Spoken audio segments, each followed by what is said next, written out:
honor to be here to address like a wonderful gathering who have all gathered for the love of gardening and insects. That's very unique combination, and throughout the other sessions which are going to follow, there are many interesting aspects of insects that are going to cover. But I'm going to talk about, or rather give a bit of a glimpse about gardening for wildlife.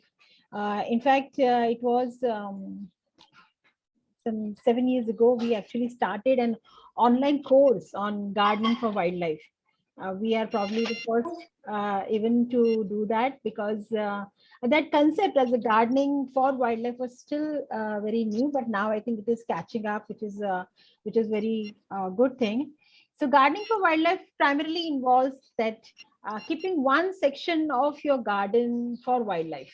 We create gardens for ourselves. Some people grow vegetables. So kitchen gardens are very popular almost in every household.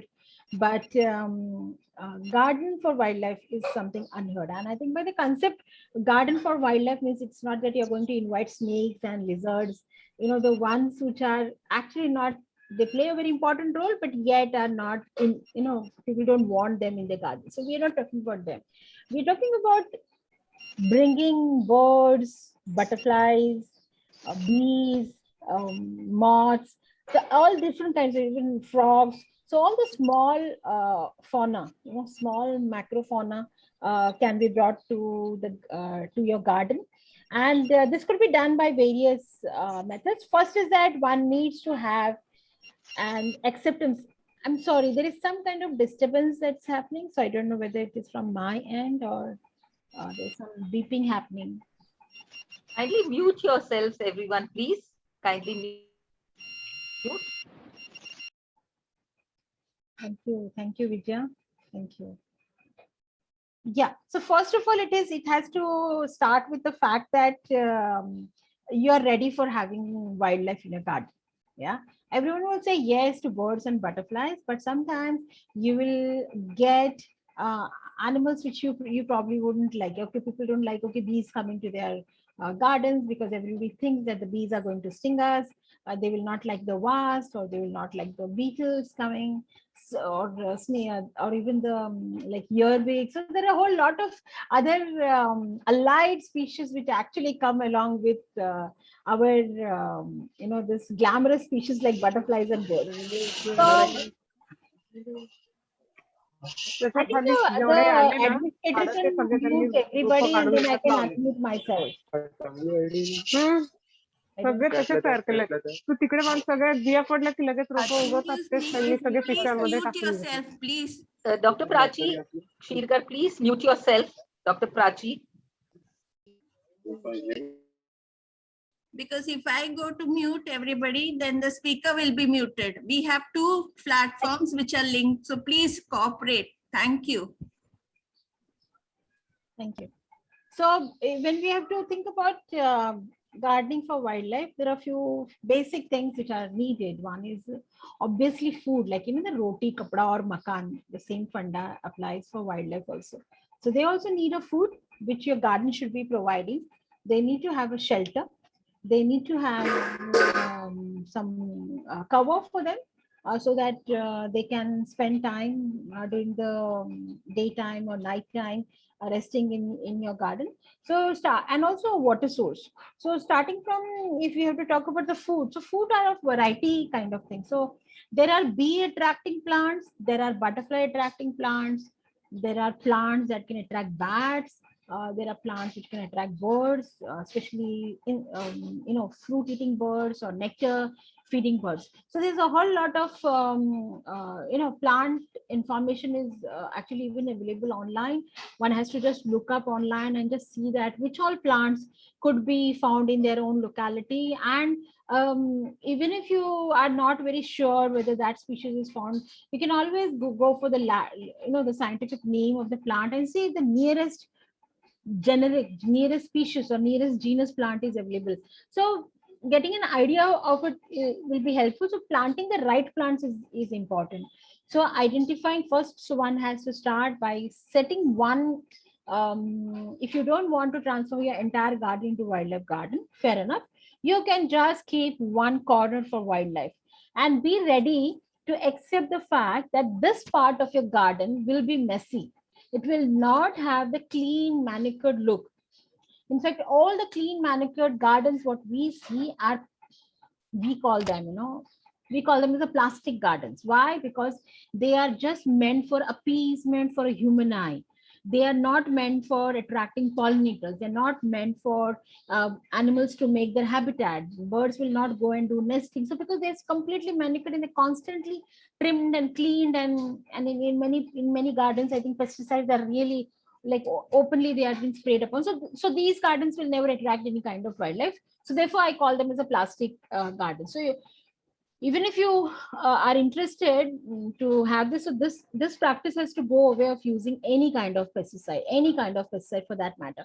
Whether you're growing your vegetables or you're growing your rose plants, for flowering plants or whatever, try and see that if you have a wildlife section in your garden, I think the pest control will automatically happen, because insects like dragonflies, praying mantis, tiger beetles, they eventually land up and they start eating up the one which are causing problem to your plants. So it's a system that can take care of itself, but only thing if we allow them.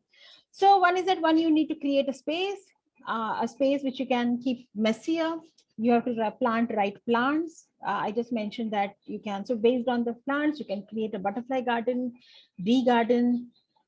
In fact, now we are building one biodiversity park in Kalyan, in Ambivali area, where we have created these thematic zones. So we have created a bird garden, bee garden, bat garden also, and a butterfly garden. Meant for all pollinators. I call them the top pollinators, that is birds, bees, bats, and butterflies. So creating a habitat for them, you can create plants, and when you select plants, you can select the combination also. You can select a combination of herbs, shrubs, trees, and climbers, and you create the canopy look which is there in the forest. So you can plant the ground cover, some ground ground covering species are there, so you can cover that. Then you can have some herbs, then growing the shrubs and so on. As far as possible, try and use perennial species so that you don't have to replace the seasonal plants on regular basis. Having a perennial is like one-time cost for you that you don't have to invest in it again and again. So selection of plants is very important. I think you'll need a bit of research for knowing that which plants you can actually plant in that in your garden. And also it is also always good, try and have local species, what is found in your local nurseries, what grows locally over there. In fact, you can also collect some wild species from neighboring areas. If there are any wild areas, you see some wildflowers blooming and they go dormant later on. So you can always collect the rootstocks and they might sprout next year. So in your garden, you can create such kind of, wild patch with it. So plants provide both food and food in terms of nectar, in terms of fruit. So if it is butterfly garden, you will need two kinds of plants. One, the plants that actually lay eggs on the lay eggs on the a particular plant. And second, I think Sweden, if you can actually keep the camera on me, then because there is I'm getting other visuals which are coming up over here. Okay, thank you. So there is this host plants of butterflies. So there are common plants which one can see, one can plant in any of the, like at least in any of the cities, is that lemon plants, curry leaves, oleander, then passion flower. So these are the very common host plants of butterflies. If you plant them, you will attract the local butterflies over there. And if you can plant some nectar plants for the adult butterfly for feeding purpose, like pentas, then periwinkle, then marigold, and then zinnia, petunia. So these are all actually these are all garden plants. At the same time, they are like they are butterfly attractant plant. So those are the, so you need to, for butterflies, you need to understand to have this two. And when you select these two sections, ensure the categories are followed, that is herb, shrub, trees, and climbers, so that you create a unison look in your garden. Because finally, food is not the only thing that they will be coming. They'll be also coming for a shelter. So if you create a shelter for them, I think they will spend more time in your garden rather than just coming and eating it and go, like feeding and going away. So by creating these canopies, you are actually creating a habitat wherein the butterflies, like the caterpillars, can pupate. If it is a moth caterpillar, they can make cocoon. And it same applies for a bird garden also. In birds also, in two kinds of plants you can look for. One is the nectar feeding plants. So all the sunbirds, all the birds with the pointed beaks are the ones who are very good with pollinating tubular flowers. So you can have one set of plants for tube feeding, tubular flowers, and one of fruits. You have fruits like guava, custard apple, papaya, figs, this Singapore cherry, and all these plants, all the fruit bearing plants you can plant for the birds to feed on. So the fruit and the nectar is what goes for the birds. And if you want the birds to do some nesting in your garden, and that's time you can create hedges in your garden. Hedges play a very important role in in boosting urban biodiversity. So you can actually create a hedge line. I think a common hedge line which is very easy to maintain also, you can do it is of bitter hedge or clerodendron, or any even duranta is there. So you just create a hedge, you keep it at almost like 1 meter height, that length height you maintain, and just keep the thickets on. Those thickets will attract all small birds to spend time. Even this plant, like the bear plant is very popular for small birds. They always, you will find lots of smaller birds, especially sparrows, they'll be always around this plant, because one, the small leaves give a very good camouflage for them, because the body image of the birds just gets broken away, so with all the small leaves here and there, so they just get camouflage over there. Plus, of course, it's a edible plant. Of course, not for the sparrows. There are like the bulbuls are the ones who we can. So such plants with the smaller leaves is what I have observed birds prefer the most. But when it comes to nesting, that's what they will look for, broad leaved ones, especially a bird like tailor bird. They'll always look for a broad leaf plant. So if you have a broad leaf, like the canna plant is there in your garden, or even the mango tree is there, or kadam tree is there. So these are all broad-leaved trees. So they will be preferred for making nesting purpose. So the purpose is to have an entire ambience created for them. And you can always, like even for the butterfly garden, you can always have installations such as butterfly feeders. You can keep some ripened fruits in a plate, which will act as a bait for butterflies. You can also create a bird feeder. Nowadays, bird feeders are available in the market. You can just install a bird feeder. You can install an artificial nest boxes into which sparrows can nest. But remember one thing, whatever you're doing, it needs to, you imagine how a bird would behave in the wild. So in the wild, things are not in open. If it is a nesting area, it is also sheltered. If it is a feeding area, it is also sheltered. So whatever features you create in your garden, don't keep it in a clear view for yourself. I've seen people who have installed bird nest right in front of the windowsills. Why? हमको फिर दिखता है ना यहाँ से कि bird आता है कि नहीं. And then they'll complain कि कोई भी नहीं आता है. I said कैसे आएगा?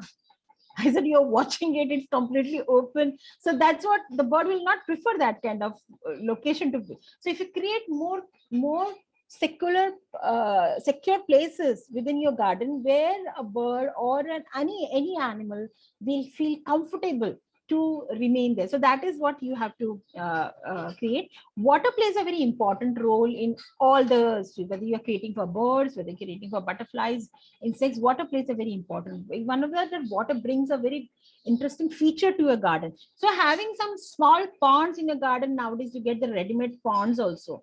You get these tubs which can be transformed into ponds. So you can just get a tub, put some water lily or some aquatic plants, and there you got your pond. So ponds will attract dragonflies. They'll come and lay eggs into it. It's very sad that BMC will not allow you, the local municipal corporation will not allow you to have any kind of water body, because they feel that the mosquitoes are breeding. But they're forgetting that if there is a water body, there is dragonfly also. So dragonfly is a direct pest control of mosquitoes. It's a malaria controller. The babies eat the babies of mosquitoes and the adult eats the adult of the mosquitoes. So there is done. But the problem with us is that we want to control every situation. We want to be the one who does everything. Whatever is wrong is that we should be the one who should be doing right. We are not giving nature to do the right thing. So that's the problem. So if you're setting up a garden for wildlife, you need to be patient also. Let the garden, let the dynamics, the nature's dynamic actually come into the play. So see that you don't intervene much once you have set up your garden. And so these are the important, as I said, roti kapda aur makan is the most important part of the garden feature that you have to really look into it. But the very important, the benefit of having a wildlife gardens is that you are creating stopovers for wildlife. So you can imagine that you are like, say, I'm in Kharghar, right? And if there is some bird or some butterfly flying from Karnala, okay, from Karnala, if that bird has to go to Sanjay Gandhi National Park. So what are the stopovers for this bird? Or what are the stopovers for this butterfly? It will be all the green zones which are there stopovers. This is all called corridors. So we have we have disrupted these corridors. That's where the major animal problem which is happening, elephant problem, the tiger problem is basically for that only. So here your gardens can act as a stopovers. Thank you, Sweedle. I'm almost done. Your gardens will act as a stopovers for these animals to just move forward. So isn't it really good that we create these stopovers? Let's say in your housing society, everybody has some or other green zones, and these act as a stopovers for this animal. So we are actually helping our urban biodiversity to thrive in the city. You don't have to go to Sanjay Gandhi National Park to see something. You don't have to go to Karnala Bird Sanctuary to see something. Why can't you see things around yourself? You can see things provided you create a habitat. Around my home, we have created a wildlife habitat. So we get bulbuls, we get telebirds, we get all butterflies also coming. Blue Mormon visits, which is a migratory butterfly. It should come to the hills, but it does do a stopover at my garden. I get sunbirds in my garden. I get the magpie robin coming to my garden. So this all are the the perks of having a wildlife garden. So only thing is that of course it is quite messy. My garden is quite messy. My secretary comes and keeps on telling aapka garden bahut ganda hai. I say ganda nahi hai. So we have this mindset. So that's about creating a green space for wildlife. And yeah, so if you have any questions pertaining to this, please, I'll be happy to answer. I think I almost on my time. Yeah, the questions we'll take at the end of the. Okay. You will be there, right?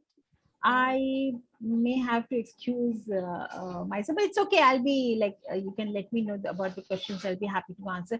You can just give my contact details. So in case if people want some more information about what I spoke, I'll be happy to share that information. Yeah. So we have a question. You could answer it. Like, yeah. Ms. Kritika M asked, please give more examples, especially ones that can be done in balcony gardens, like food habitat for the wildlife. So in balcony, you probably have to have a potted garden.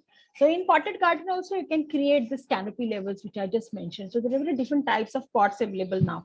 You have rectangular pots, taller pots, broader pots, rounder pots, bigger, smaller. So you can actually take in an ascending manner, you can create this habitat. So don't keep your plants far away from each other. This is one of the important laws of creating gardening for wildlife. You have to see in nature, plants are not very far from each other. It's only we who plant plants. Okay, at every 3 meters, another tree should be planted. But in nature, it is not like that. So when you are creating a wildlife garden in your balcony, I would say create a cluster of pots in one corner where you have a taller species. You can have this one taller species and following all the smaller species. And if you don't know which plant grows how tall, I think the nursery guy will always tell you that. You can ask him. They have good amount of knowledge. You can always ask them how big this plant is going to grow. Based on that, you can create the layering effect. You can bring in the layering effect. So in the garden, you decide how much of in your balcony, you decide how much of the area you want to keep aside for the plants, and an area which you're not going to disturb. Now, the flip side of having a potted garden is that there's a tendency of moving the plants here and there. Now, once the wildlife gets used to a particular corner of your garden, and if you change that, you will lose them. So one is that think about which is the one place you don't want to disturb, and you can actually, it all depends on how many space. So ideally to have even the mini garden in anybody's place, you should at least have, if it is a potted one, you should at least have 10 to 15 pots, at least those many plants. And you can also do one more shortcut. Instead of planting one sapling in each pot, you can plant smaller, like you take 5, if you have petunias, you can take 5 petunias and put in one medium-sized pots. So you can do cluster plantation within the pots also, and you can maintain this entire combination of pots in a cluster formation. That creates, let the climbers, intervene on all these plants and create that thicket look. That's when the wildlife will start visiting your garden. And once you set up a garden, don't expect results to happen immediately. You have to be patient, and sometimes you'll have to wait at least 3 months time. Minimum is a 3 months time to wait, depending on what kind of habitat yours is. If there are no more stopovers around your housing society, then it will take a longer time, but it will happen eventually. But you have to be just patient. I hope that answers Hakasha. Yeah, thank you so much. So if there are any further questions, we'll convey them to you. Okay. And that was a wonderful insight into a related. There are birds. There are all kinds of creatures. There are lizards and butterflies and insects. And the biggest number of these creatures you will see are insects. We can't see them so well, but they are there in your wild garden. And there are many secrets between the insects and your plants in your wild garden, which we shall talk about. So I shall just be sharing my screen, Sridhar. Okay, 1 minute.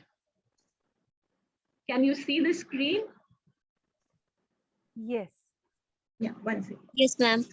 Yeah, all right. Yes. Okay, so we talk about plant-insect interaction, all right? Let us start from the very beginning. The first plants, they appeared on our planet 470 million years ago. But these plants were very different. They were not like our present-day plants. They were just, moss and liverworts, which didn't have roots and the common kind of plant structure, but they were responsible for producing soil on our planet. Later on, about 412 million years ago, the first insects appeared. And as you can see, these insects, prehistoric insects, were very different. As you can see, this dragonfly, it was as large as a crow. Later on, about 125 million years ago, the first flowering plants appeared. And naturally, the flowering plants needed to be pollinated. So the pollinators also appeared. Pollinators later on, like butterflies and bees, appeared on our planet about 65 million to 130 million years ago. Here you can see the fossil of an ancient bee. So with that, let us see, how do insects help plants? First of all, your answer will be by pollination, of course. That'll be your answer for sure. But yes, insects do help by pollination. What is pollination? Why is it so important? Because it involves the transfer of pollen grains from the anthers of the flower to the stigma. That triggers the process of fruit formation. So without the pollinators, the largest group of pollinators are the bees. We would not have any food, because not only do they produce all fruits in the garden, they also produce fruits in your orchards, fruits in the vegetable gardens, fruits in the fields out there. So we need pollinators like bees and butterflies and beetles and flies. They are very, very important for this process which flowers need to carry out pollination. Now,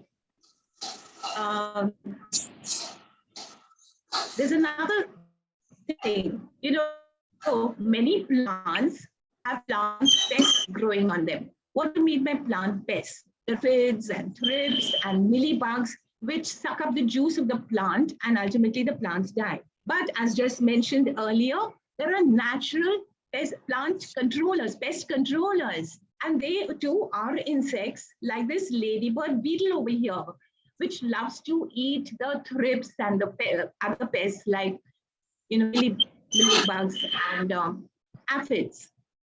And of course, there are others too, like dragonflies and praying mantises. So if we do not use we don't need to use harsh chemical pesticides to keep the plants in our garden free of pests.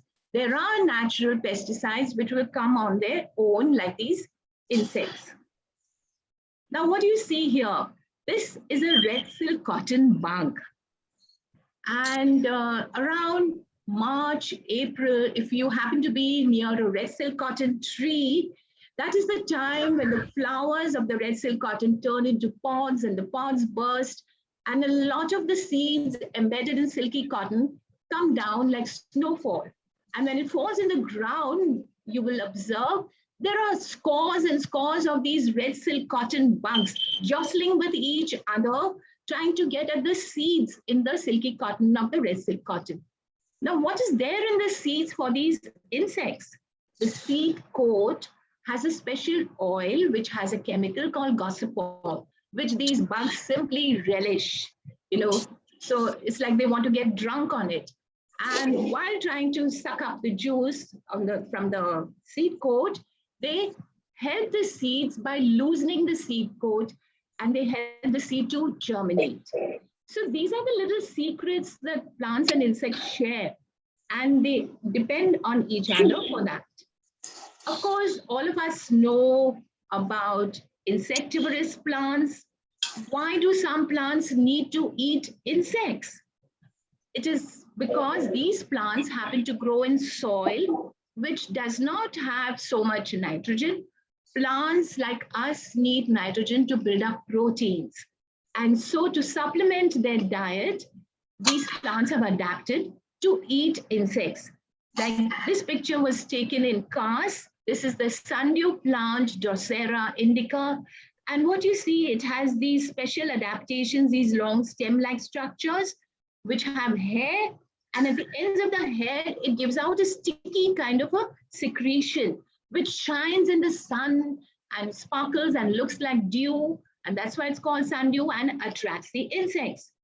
But once the insect comes on these little droplets, woe betide, this long stem-like structure rolls over, and that's the end of the insect, because the plant gives out an enzyme that dissolves the insect, making a soup of it, and it is absorbed so that it gets the nourishment from the insect.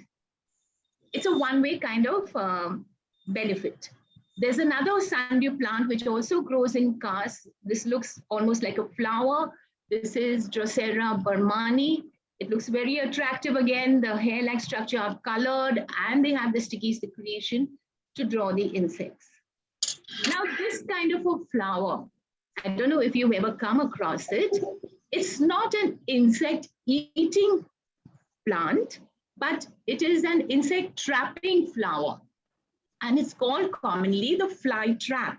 It looks like a beautiful lamp, and that is why it's also called the kandil. It is actually a flower which grows on a climber. It's a Ceropegia. This is a picture again taken in Kars, Ceropegia jaini. Now, what's the purpose of this beautiful flower? When a little fly gets attracted by this special contraption, the bright colors and the sticky hair above, lands over here on the top, then the fly simply slips inside into the tubular structure, because all along inside there are slippery hair which point downwards. So there's no escape for the fly, and it just stumbles over into this little bag-like structure below. And once it enters, then the hair turn upwards as though the tunnel is closed for them. There's no escape for them. And inside, while the little flies are struggling about, they happen to move over the pollen and the stigma, and they pollinate the flower. So as long as the flower is not pollinated, educate Harry Potter on insects. sorry. Okay, as long as the flower is not pollinated, the insect is trapped inside like a prisoner. Once it is pollinated, the hair inside the flower turn upwards and the tunnel opens for them to fly out. But once they fly out, again, they get drawn to another flower and the process keeps repeating. So this is to ensure that the flower is properly pollinated. Okay, then there are cases there are secrets between insects and plants where you would say, you scratch my back and I scratch yours. If you help me out, then I'll help you. And how is that? A very interesting case is that of the acacia tree. Now, as you see in this picture here on the left, the acacia tree is often teeming with insects because it provides shelter in the form of these hollow spines. There are huge spines on the acacia tree upon which the ants nibble holes and then they live inside and get the shelter. Not only that, if you watch carefully at the ends of the leaf stalks, there are glands, and these glands give out a sweet secretion called honeydew, which of course ants love to lap up.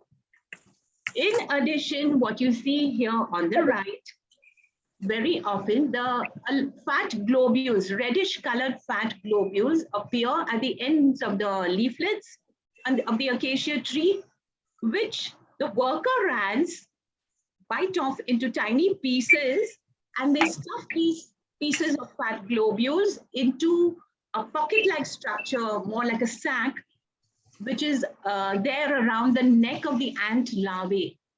And whenever the ant larvae are hungry, they just have to bend over and munch away on the fat globules, which are very nourishes for them. So the acacia tree is providing shelter and food and being very hospitable. So what about the service in return? Of course, the ants do help the acacia tree. They will not allow any browsing animal within the vicinity. They will bite, they will ensure that no other insect comes here or no other creature comes on the acacia plant to eat its leaves. Not only that, they will ensure that no other plant grows within a radius of 1 meter around the acacia tree.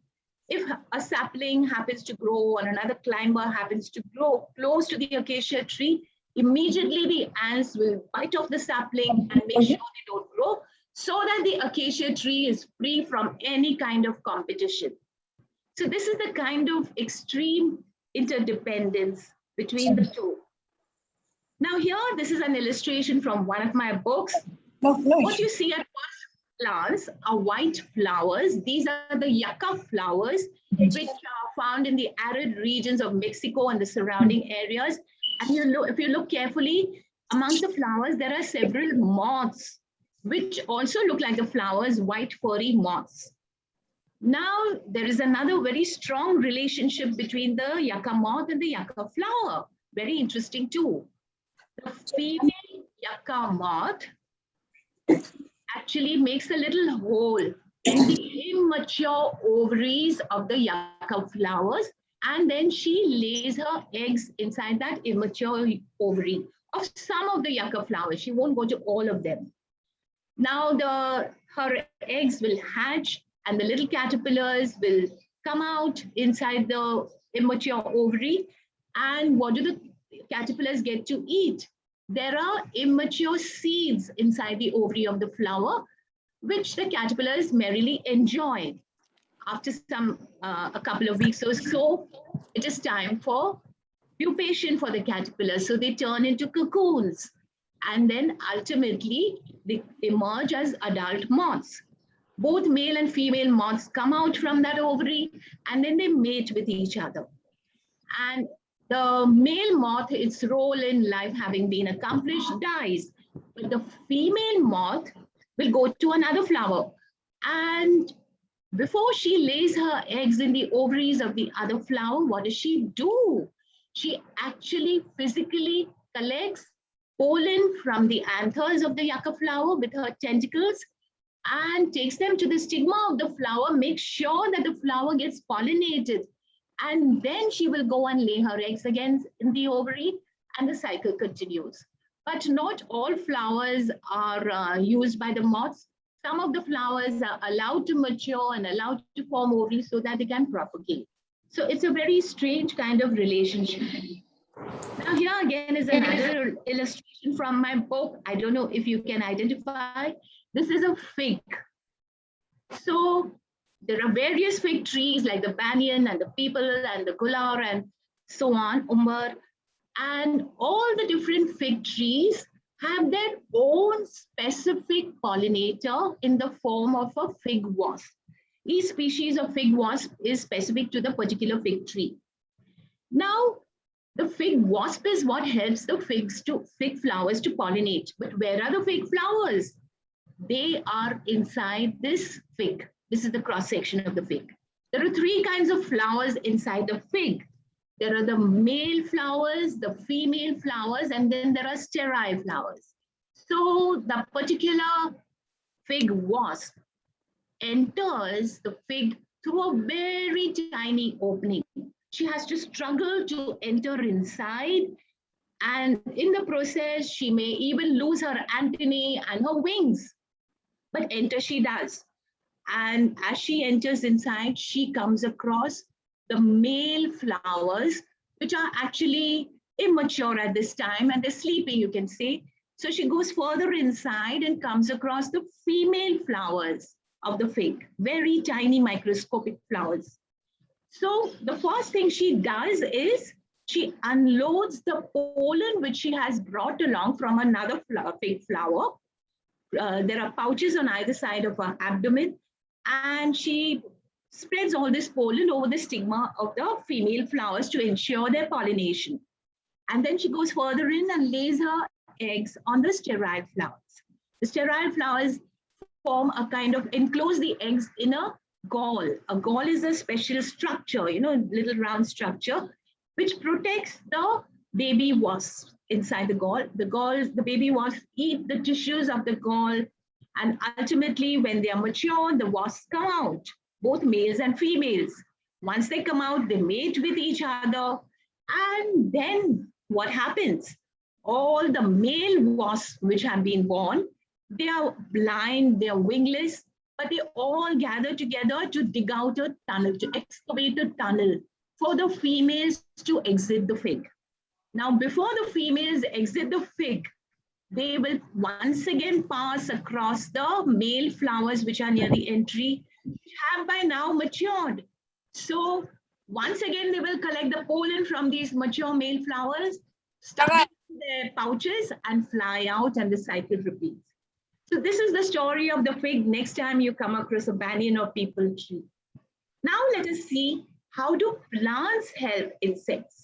Well, your very first answer will be with nectar, of course. Yes, plants provide nectar to many insects, to butterflies, and to bees. Why do they provide the nectar? To ensure, to lure the insects into pollinating them. Not only do they provide nectar, but many of the flowers make sure to point the way where the nectary of the flower lies. So by the help of designs and dark markings and lines, they actually point to the insect that here lies our nectary, please go in and help yourself. And while they're doing this, they happen to cross the anthers which have the pollen, which gets rubbed onto their body, which they're going to help pollinate the flowers with. Some of the flowers have lines like the runway of an airport, you know, all kinds of contraptions to make sure that the insects go to the nectary, and in so doing, they pollinate the flowers.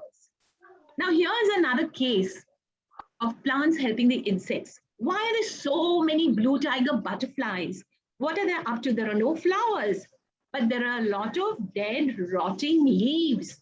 And these dead, rotting leaves of the Crotalaria plant have certain chemicals called alkaloids. which all these are the male butterflies. They simply adore to lap out because it gives them a certain kind of strength. It gives them virility. And so very often you will find, bushes of these plants with butterflies. Okay. And of course, we all know that caterpillars love to eat leaves of plants. So plants provide food for the caterpillars of the butterflies and the moths. And the butterflies are very good botanists. They will not lay their eggs on any leaves or any plant. They can smell out the correct plant, which they know their caterpillars are going to feed on, because caterpillars are also very fussy. They will only feed on certain specific foods or specific leaves of certain plants. And they lay their eggs there. And once the caterpillar comes out, chomp, chomp, chomp, it's going to eat up the leaves. So do not despair if your wild garden suddenly looks all chewed up, all the leaves, the plant is bare of all leaves. It's just a temporary phase. Once the caterpillars have eaten, of course, they will pupate, turn into chrysalis, and new leaves will appear by and by in your garden. And here you see a case. We all know that this is deadwood. It has a lot of termite galleries and termite chambers because when they are dead, plants offer themselves as food to certain insects like the termites. Okay, here you see the image of a bee, and what does it have on its hind leg? This is the pollen basket. So not only will the flowers of plants offer nectar to the bees, the leftover pollen, the pollen which is left over after pollination, is collected by the bee up into their pollen sacs on their hind legs and then taken to their hives. For what? They convert this bee, the pollen into bee bread. This bee bread, they feed their young larvae. Okay, now you see in the image on the left, a butterfly which has just emerged from its chrysalis. This is the red Pierrot butterfly. It looks very beautiful. You can see it on the right. But the caterpillar of this particular butterfly eats the leaf of the bryophyllum, but it doesn't just eat it the way the other caterpillars do. It lives inside the tissues of the bryophyllum leaf. So you can't see it eating, but if you hold the leaf against sunlight, you can actually see the caterpillar inside the tissues and a whole trail of its excreta behind it. So this is how some leaves help certain caterpillars. And what you see here, a leaf with some beautiful designs. Part of the leaf is green, part of it is yellow, with all these designs. This is the work of another set of insects which are also living in the leaf tissues. They are the leaf miners.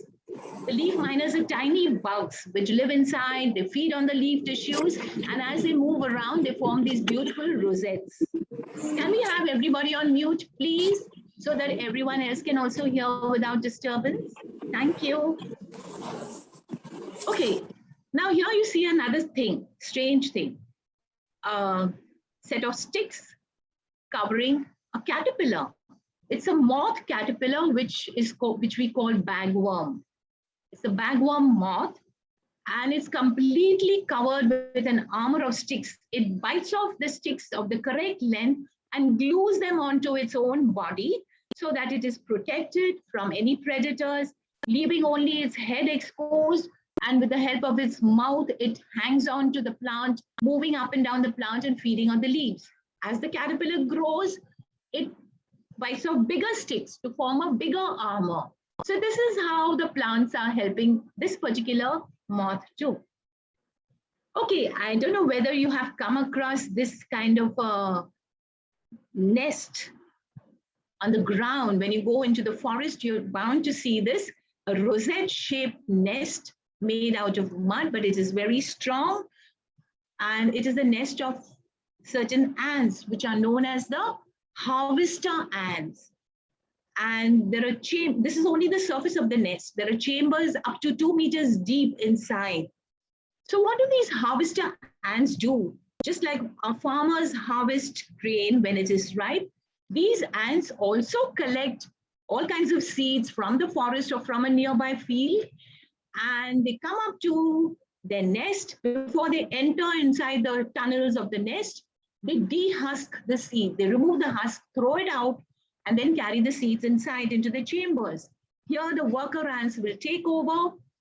They will chew up the seeds to soften them, and they will cover it with some kind of a substance which ensures that the seeds do not germinate.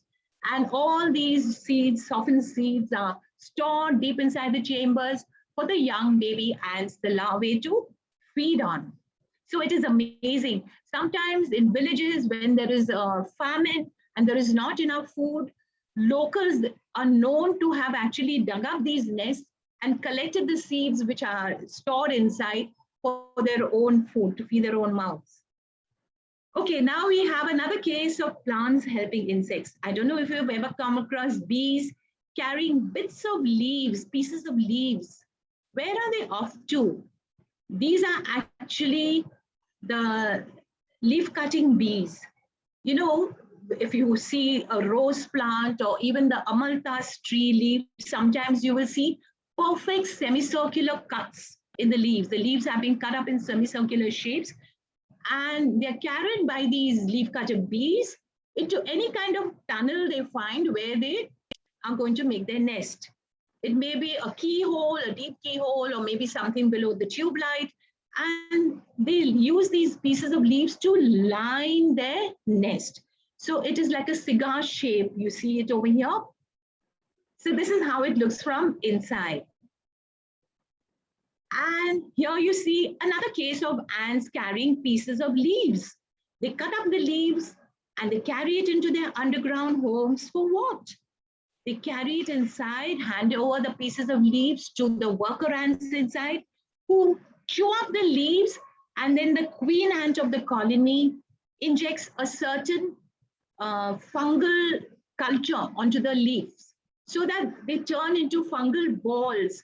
And the ants actually grow a fungal garden deep inside in their homes, in their chambers. So there are balls of fungus. They take utmost care of this fungal garden, and it is very nutritious food, which is especially good for their young ones.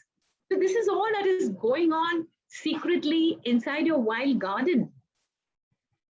Very often during the monsoons, if you look carefully in the bushes, you may see leaves rolled up like this, and the edge is finally stuck with the help of silk. This is not the silk of a spider, but it's the silk of a caterpillar. And the caterpillar safely lies inside the rolled up leaf, eating the leaf and at the same time protected from any enemies like lizards or birds. Once it's eaten up the leaf, it will roll up another leaf and so on. And talking of rolled up leaves, this is an amazing insect, the weevil, which does not use any silk, does not use any glue, but manages to roll up living leaves into a perfect package. A very, very interesting case of origami, you may say, just like origami. It looks like a pan packet. And why does it do this? Because it is the leaf, rolled up leaf, serves as a nest for its young larvae inside. Perfect kind of home for them. Here is another kind of a nest, again made from leaves and mud and excreta of certain ants. And this nest on the tops of trees is known as the pagoda ant's nest. It looks like a pagoda, you know, like a Buddhist pagoda, Burmese pagoda, with all these shapes over here. The ants that live inside are very, very fierce. They will not allow any other creature to enter inside. No other insect will dare to enter because they'll be eaten up by the ants. But they are very, very biased towards a certain bird, which the rufous woodpecker, which actually makes a hole and lays its eggs and shares this nest with the pagoda ants. And the ants don't do anything to the rufous woodpecker. A strange kind of relationship. Okay, here again, on the left, you see the illustration of an ant holding its larva, the baby, and it's moving the larva up and down, The larva is producing a kind of silk, which attaches the two edges of the leaves together. The adult ants are not able to produce silk, but the larvae can produce this silk. So the worker ants use the help of their young ones. You can say, you call it child labor, but this is how the babies help to make the nest, which you see on the right, all the leaves attached together. This is the weaver ant's nest. Here you can see hundreds of ants carrying their little larvae around. Okay, now this is another case where plants help insects to hide from their enemies. Plants offer a background where insects can merge or blend into them. Like over here, you can hardly make out anything unusual. But this yellow line is actually a caterpillar, which has aligned itself with the mid vein of the leaf. It has frills on either side, which completely merge with the background of the leaves. It is the caterpillar of the barren butterfly. The whitish thing here you see below is the shed skin of the caterpillar. As it grows, it keeps shedding its skin. So very often, plants help insects to camouflage. Now, what do you see here? At one moment, a dried leaf, another moment, a flashy butterfly. This is the orange oak leaf, our national butterfly, and it has this special thing of the underside of the wing appearing exactly like a dried leaf. Now, normally when butterflies rest anywhere, they rest with their wings folded. So if a bird or a lizard or any other enemy happens to come close, it will ignore the butterfly thinking this is just a dry leaf. But when the bird or lizard comes too close for comfort, the butterfly may simply open out its wings, flash out its gaudy colors, stunning the predator and then flying off. This is how they fool their predators. So here I come to the end of my talk. There are lots more interesting stories, lots more facts, most fascinating about insects and plants interacting. There is so much more to know if only you let your garden grow and turn it into one with a soul, a garden with wildlife. That's what we should all aim at. So 1 minute, I forgot to show you something. Just 1 minute, I think I have to share again. All right. So thank you for listening and watching patiently. And if you want to know more about me or more about my books, this is my website, katiebagley.com. Okay, so with that, we come to the end of this talk. If any of you have any questions, or are we having the questions right at the end, Sweetle, or when? Yes. Drawing material. So even if you don't have a lot of complex art material, it's absolutely fine. Just take a couple of plain sheets of paper, get your ball pen or pencil or whatever tool you're comfortable with. The additional, stationary items that we've asked you to get is for you to also practice on your own. We have a time limit today of 30 minutes, so I'm trying to do my best to give you as much information possible in that time. Now, just give me a moment. I will, I just continue to look at this video. A little about nature journaling. Okay, first, let me make something clear. Nature journaling is not an art class, or it is not about making very beautiful looking, pictures of plants and insects, which is the theme of this session. It is more about recording your observations. So a simple statement that is usually said is, it is data over details. Now in your flower and diagrams, in your artwork, the more details you add, the more beautiful it looks, right? But over here, the more data you add, the more things you write near it. That is what will add value to this.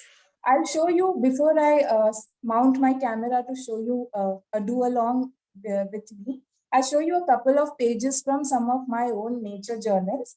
So these are a bit old, but I dug them out especially to show it to you all. Let me also make one thing clear that, many a times we feel that, oh, we don't know enough about the name of a species or the name of an insect, but you don't need to have that much of an expertise to appreciate nature or to record it. So I'm a perfect example of that. I do not have, a very formal education in science, but I don't think that has stopped me from loving or appreciating or understanding nature one bit. So this goes out to all of you who are not from a very pure science background, but use this to tell people to come on board with you, right? So I was carrying a small diary with me. My friends and I, one of the friends, his father was a forest officer, and we went to the forest of Weevil in Tamil Nadu. And at that time, he took us to a spot where there was a very beautiful waterfall, and I only had a ball pen and this diary with me. But that, with that same thing, I made a small picture of the waterfall, and I kept writing down things that I felt.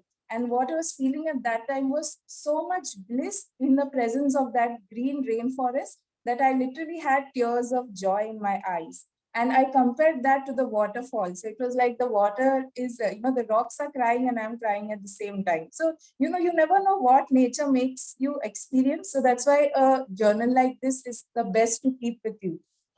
One of my friends had a lot of butterflies hovering on her shoes. Sorry. Yeah. So you can see I've tried to draw that. Just a quick doodle, and I just wrote about that. And here is a visit. This was a visit to the Yeur forest. I had accompanied students of the MSc students, and the nature trail was being conducted by Hope. And if you see, without using any colors, just with black, I've tried to show shades of green. And I've written those shades here, if you can see, light, dark.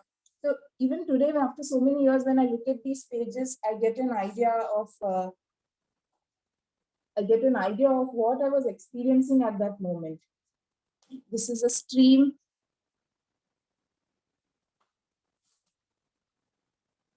These were some spiral ginger flowers. These ones. And the last page I want to show you is, I was told of how the baby teak leaves produces this natural red color. So I've taken one and I tried to put that on my sketchbook. At the same time, there was an experiment. Of course, the students were there for some field study, and a couple of them had left some insects, lying, floating in the disposable cup. And I made a small comic on it saying the cricket is crying for help, and was wondering if we should really use disposable plastic cups in a nature study. So, you all kinds of questions that come to your head, you can keep putting these down. And then once we were leaving the forest, I saw how the villages started. So now the cattle is coming into the wildlife. This is a study of the clouds over here. So I think you got an idea of what nature journaling is. Now I'll just flip my camera and we'll try to quickly do some sketches. Don't worry if you can't catch up with me. Thankfully, we will be putting up the recording of the session, or feel free to take screenshots if you feel you want to revisit something later. So I'll just give me a second, I'll flip my camera.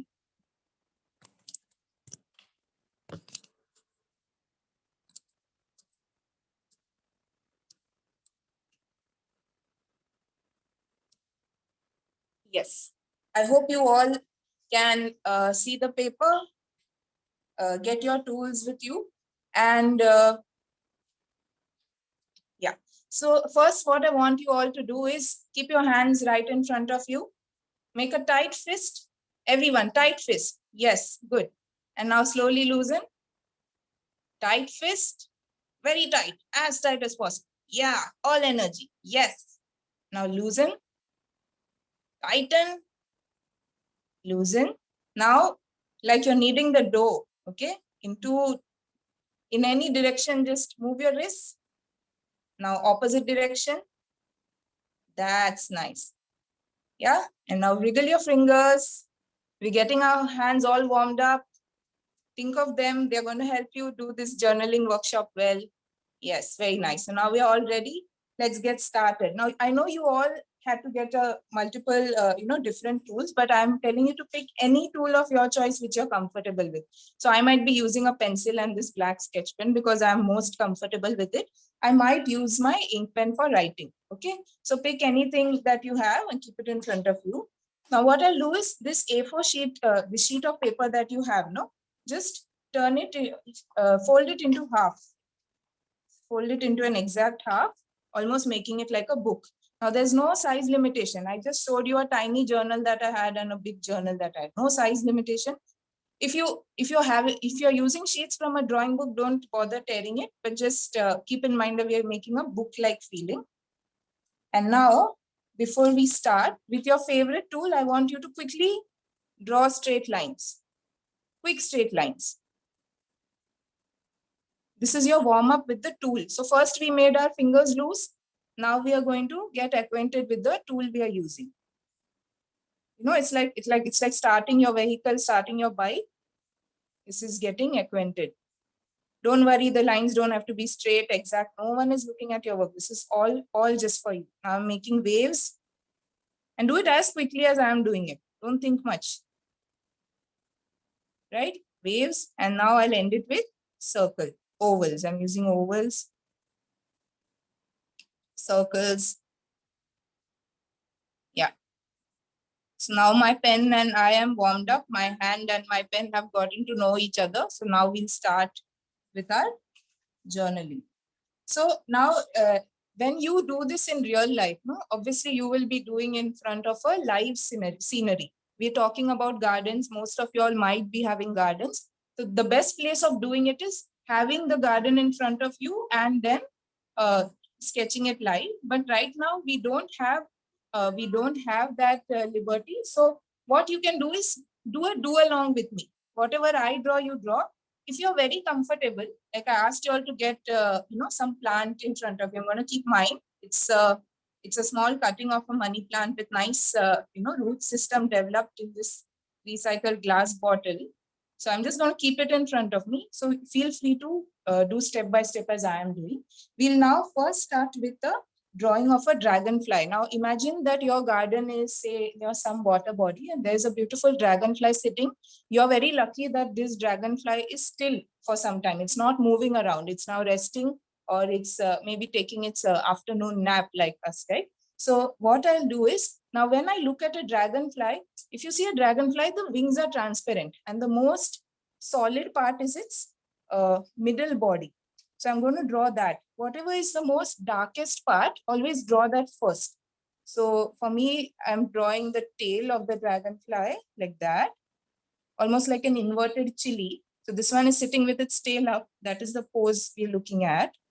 Okay. And then I'm drawing like this. So this is the abdomen part. I'm drawing the thorax part here. Okay. So like a chili and a small oval on top.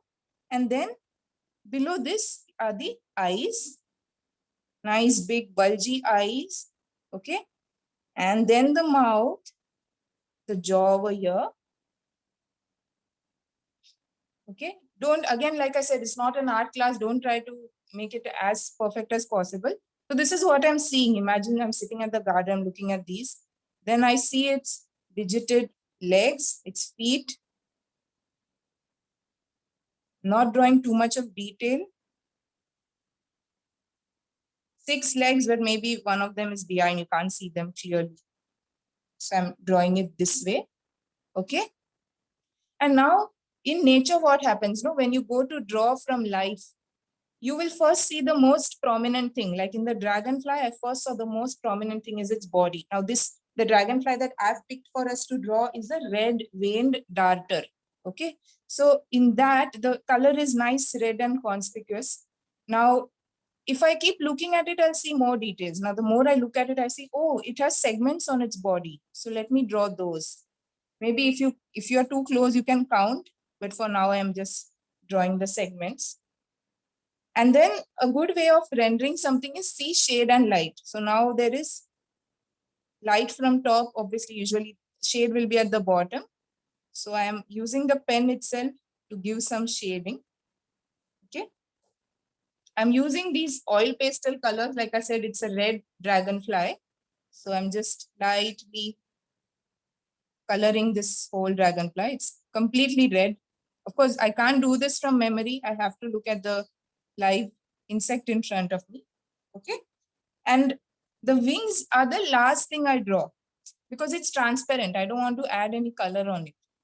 Now the wing it's a little tricky to draw in this angle, but you can just follow as I'm doing. So I'll draw just one line like that. One line like that. The four unequal, they have two pairs of wings. And these on top. Yeah. And then I just give a slight outline. Keep in mind, these are transparent. You don't want to make it too dark. If you want, you can switch over to the pencil for that. I'll use a pencil for it to give a nice transparent effect. Okay. And then when I look closer, I see, oh, they have these very thin veins on them. So I'm not drawing them in detail, but these vein system that they have on the leaves, or on the wings, sorry. Yeah, I'm drawing this. Now this is just a picture, but I want to tell more details about this. I want to revisit this later. So here now I told you the species name, maybe because it is very easy to identify. I can write the species name here. So I'll say red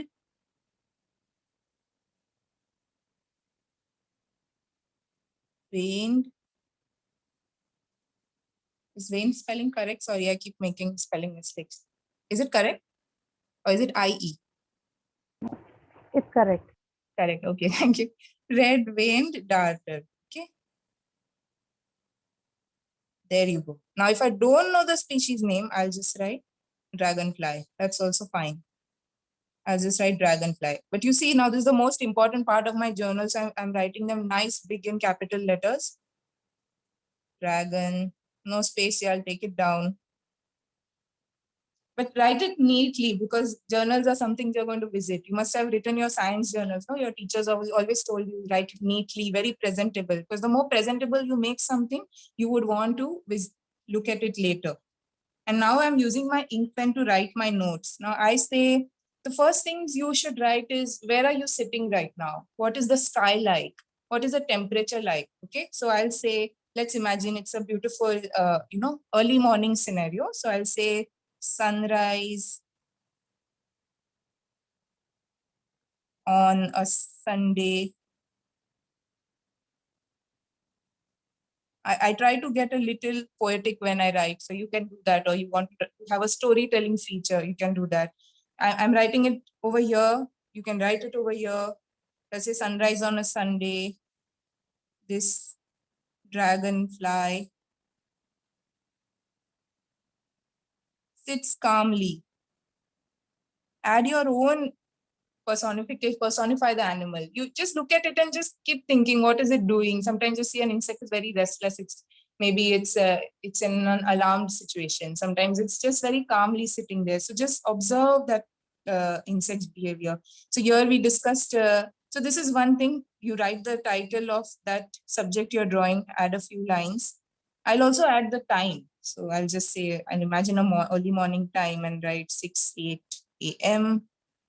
Sometimes I say, I feel, write something about what you're feeling. So I'll say, I feel very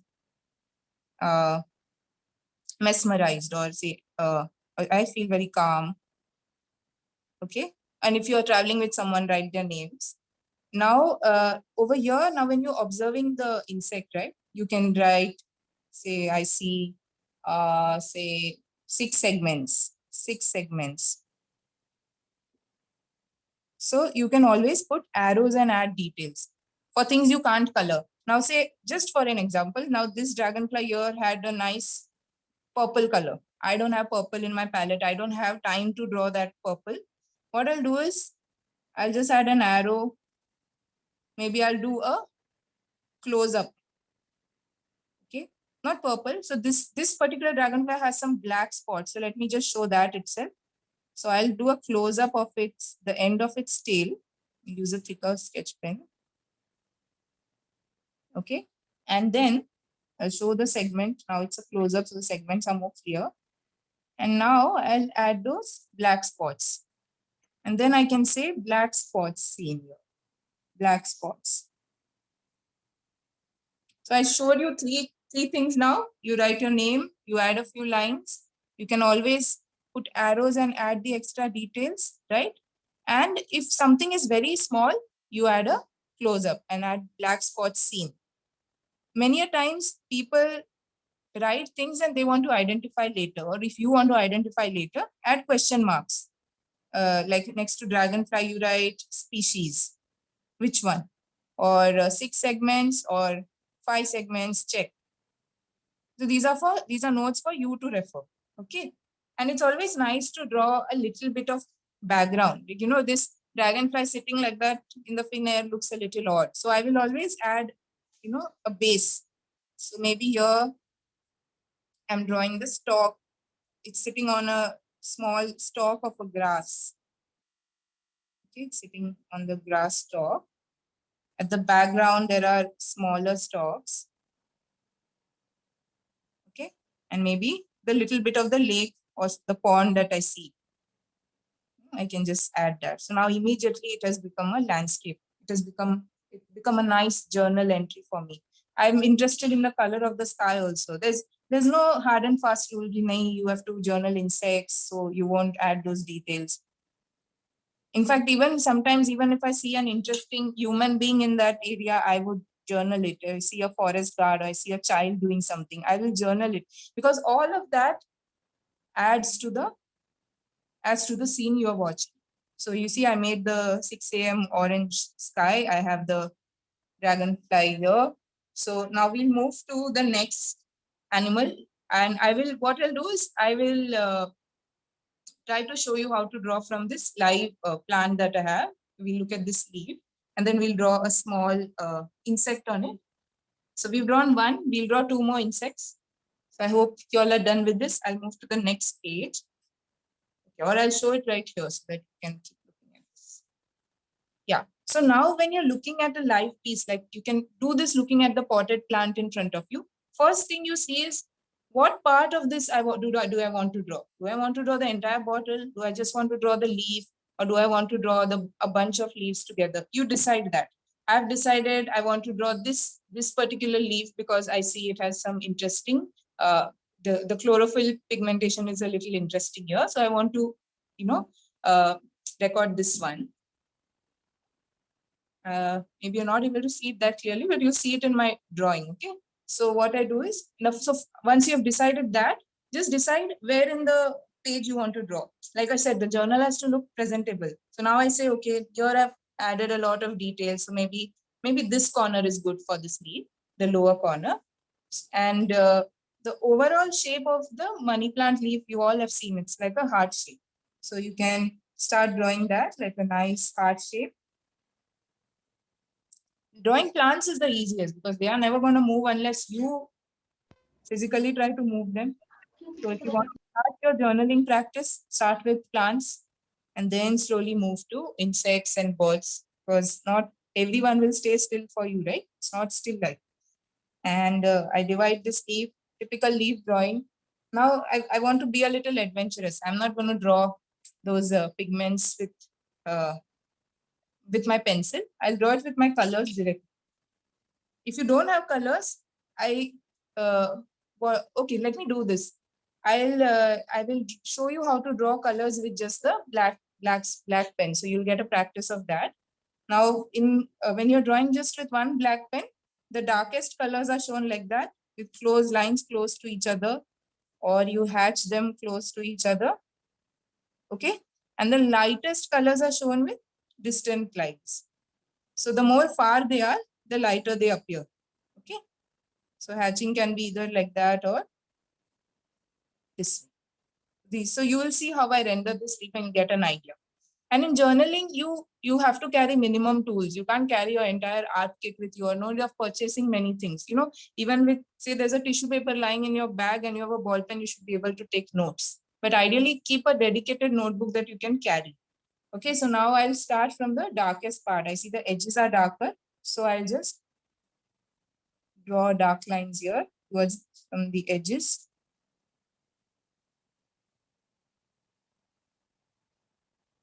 I see this is a light area, so I draw a little distant loose lines here, like I said. Again, I see dark here. You can try practicing this style with the plant in front of you also. It will be a good exercise. Okay. And just take 5 minutes more, 5-10 minutes more, we'll be done with this. Okay. You see, just with black, I'm able to show the dark and shade of this leaf, the beauty of this leaf. And because it's a journal, I'll add some recording. I see there's a brown tip. The leaf has a brown tip. Many times garden plants get brown tip if they're not cared for properly. I see this one is having one. So I'll say brown tip. I also see, another important thing to write is the scale. How big is the leaf? Like, are you drawing a same size leaf? Are you drawing a 2 times bigger, 2 times smaller? So I'll write same size here. What many people also do is that they physically take the leaf, keep it on it and trace it. I won't recommend that if you're plucking it, but if it's fallen on the ground, you can do that. Many people also stick the leaves. Again, I don't recommend it if you're in a forest. Ideally, even the smallest piece of leaf should be left in the forest as it is. But if it's your own garden, maybe you can do that. Okay, I'm just drawing a little bit of outline here. Its vein is very stark, so outlining it here. I can shade it a little more with my pencil. Try to use the same direction. Now see, in this leaf, I've used this direction, no? I'm not changing it.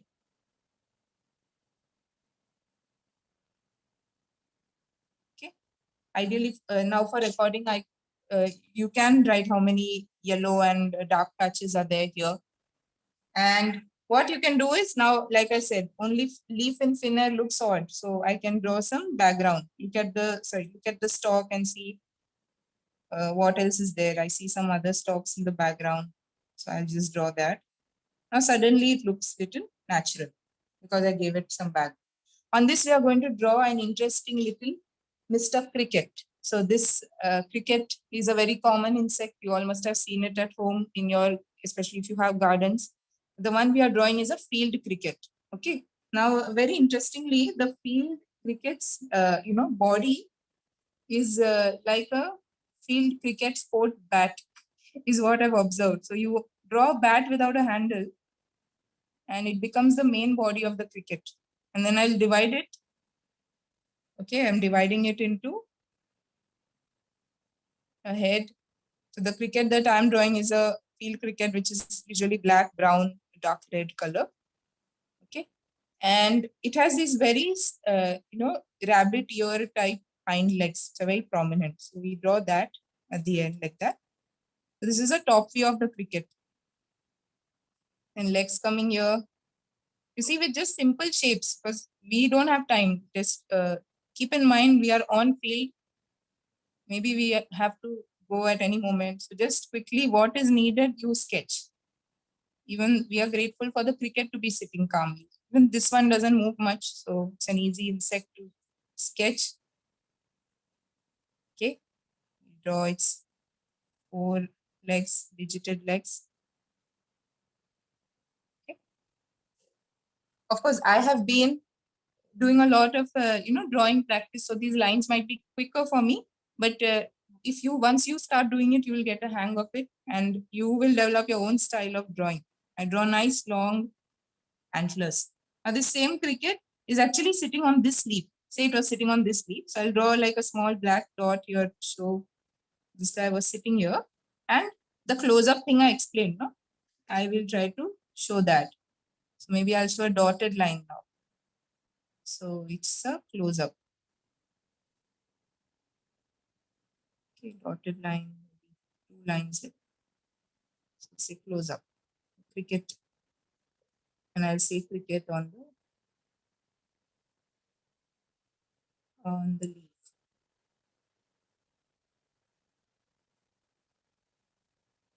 On the money plant leaf.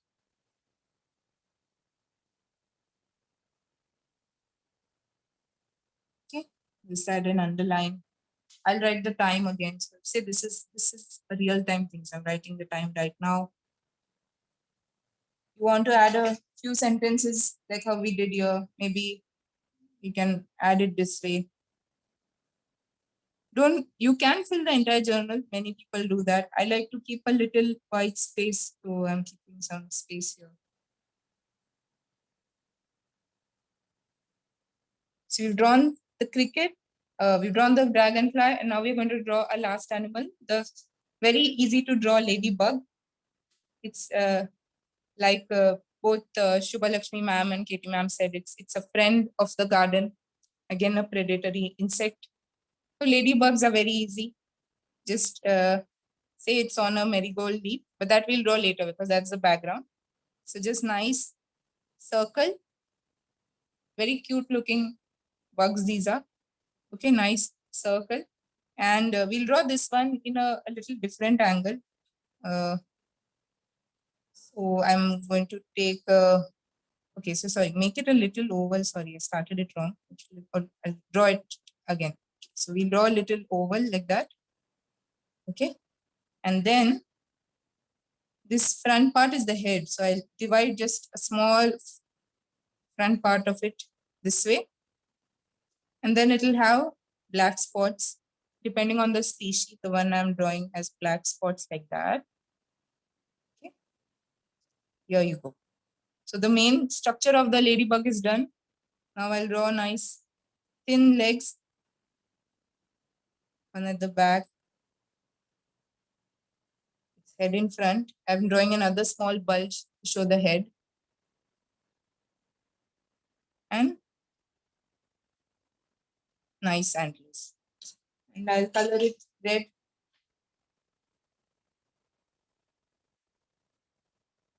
It has this orangish red, so I'm going to mix both colors. I'm going to mix some red and then I'm going to mix some orange. Okay. And like we mentioned, we don't want to keep it floating. So I'm going to draw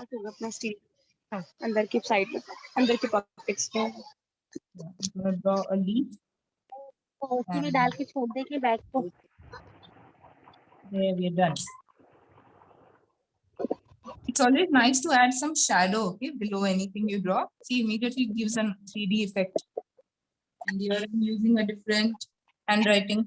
I know many of you all must be able to do this specialized kind of writing, no? Like double letters and also you can try that. So I'll try double this thick alphabet style and say ladybug. And this nature journaling is extremely calming. You should take at least 10 minutes of your time, if possible, daily. Look at the plants you have and just note down observations. You'll be surprised someday you see an insect you never knew was living on your garden plant all this while. And the more you see, the more you want to see. That's the best part about observing nature.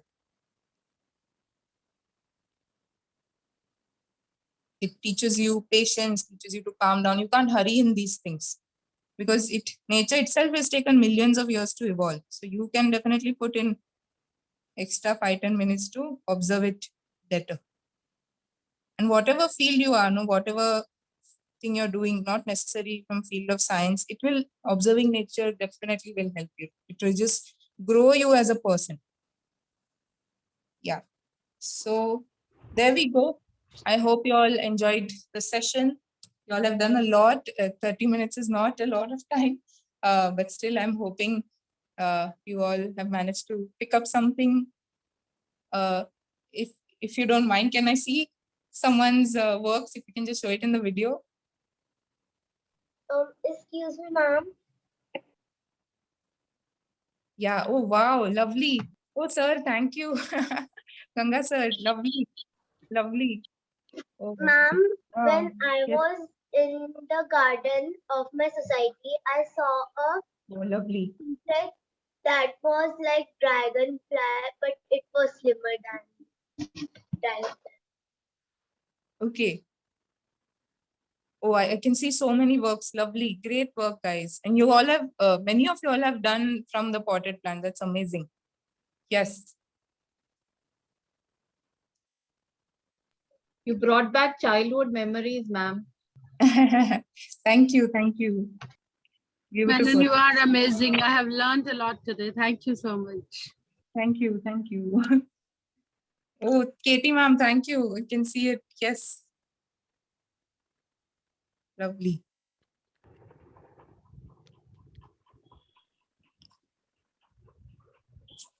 Yes, Sweden, I think, yeah, we are done.